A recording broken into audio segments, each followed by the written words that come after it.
I just watched someone save 3 hours of their workday using a tool that didn't exist 6 months ago, and it's not some sci-fi fantasy. It's happening right now. Hey, I'm Mark, and today we're talking about the AI tools that are actually moving the needle for real people, not the ones that make headlines and disappear. We're cutting through the hype and looking at what's genuinely changing how people work this week. So here's the thing about AI and work. Every single day, there's a new announcement.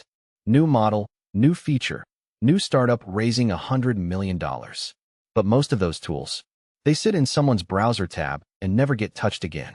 What we're looking at today is different. These are tools that people are actually using, that are solving real problems, and that are quietly becoming part of how work gets done.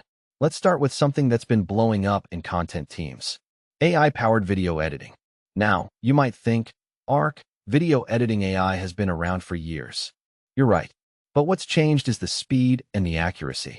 Tools like Descript and now a bunch of newcomers are letting people do something that used to take a video editor hours in literally minutes. I'm talking about finding the best clips, cutting out the filler, adding captions, even adjusting pacing automatically. One person I know who runs a small YouTube channel told me they used to spend 8 hours editing a 10-minute video. Last week, they did it in 90 minutes. And the quality is actually comparable. The AI is learning what makes a video watchable, where people's eyes go, where they get bored, where the energy drops. It's not perfect, but it's good enough that you can spend your time on the creative decisions instead of the grunt work. What's interesting is that this isn't replacing video editors. It's changing what they do. Instead of cutting and splicing for 8 hours, they're now doing creative direction, picking the tone, making sure the story hits right. The tool handles the mechanical stuff. Now let's talk about something that's hitting knowledge workers hard. AI-powered research and synthesis. You know that part of your job where you have to read through like 50 documents, pull out the important bits, and synthesize it into something useful? Yeah, that one. Tools are getting genuinely better at this. I'm not just talking about ChatGPT asking it questions. I'm talking about tools that can ingest entire folders of documents, understand the relationships between them, and actually answer questions that require connecting dots across all of it. Someone working in legal compliance told me they used to spend 2 days pulling together a regulatory brief. Now they're doing it in 4 hours. The AI reads all the relevant documents, understands which parts apply to their specific situation, and creates a structured summary. They still have to verify it and add judgment, but the research phase? That's compressed. The catch here is that you have to know what to ask. Garbage in, garbage out still applies. But if you know your domain well, these tools are saving legitimate time on the information gathering phase. Here's one that might surprise you. AI for scheduling and meeting management. I know, scheduling tools have existed forever. But what's new is that AI is actually getting good at understanding context. Like, it's not just finding a free slot on 2 calendars. It's understanding what kind of meeting it is, how much time it actually needs, whether people should prep ahead, and even suggesting the best time based on when people do their best thinking.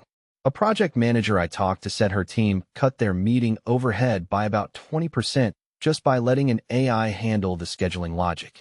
It seems small, but that's like getting a full day back every week. The real value here is that the AI understands constraints that humans would have to manually track. Like, don't schedule this person in back-to-back meetings because they need focus time, or this type of meeting never needs more than 30 minutes even though we always book an hour. It's learning from patterns. Now, something that's actually changing how customer service works. AI that can handle the first response to customer messages. Not chatbots that frustrate people. I'm talking about tools that can read a customer's question, understand what they actually need, and either give them a solid answer or route them to the right person with all the context already loaded. A small e-commerce company told me they're handling 3 times the customer messages with the same size team because the AI is doing the triage and handling the straightforward stuff. The humans are only jumping in on the complex issues that actually need judgment. The customers are happier because they're not stuck in a menu tree, and the team is less burned out because they're not answering the same question 50 times a day. Here's what's wild about this one. It's not replacing the humans. It's protecting them from the parts of the job that are soul-crushing and repetitive. Let's talk about something more creative, AI for brainstorming and ideation. I know, AI helping you think of ideas sounds kind of dystopian, but here's what's actually happening. Designers and marketers are using AI to rapidly generate variations on concepts, to challenge their assumptions, and to see what they might be missing. A designer told me that instead of sitting alone trying to think of ideas, she's using an AI to generate 50 variations on a concept in 5 minutes. Then she's picking the ones that resonate and refining them. It's like having a brainstorming partner who never gets tired and never judges. The ideas that come out are actually better because she's exploring more territory faster. The key thing here is that the AI isn't deciding. The human is still the creative director, but the AI is expanding the possibility space. Now let's get into something that's genuinely useful for anyone managing data: AI-powered analytics and insight generation. You know how you have dashboards and spreadsheets that are supposed to tell you what's happening, but they mostly just give you numbers? Tools are getting better at actually explaining what the numbers mean.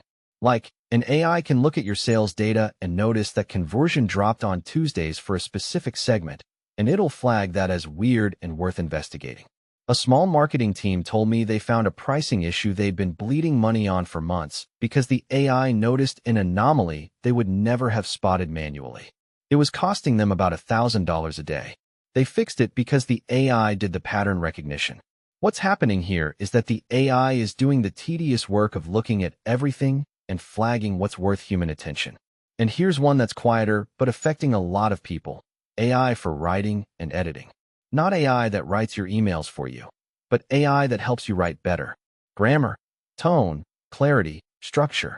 Tools are getting good enough that they're actually useful for people who aren't native English speakers or who just want a second set of eyes. Someone told me they used to spend 20 minutes editing an email to a client.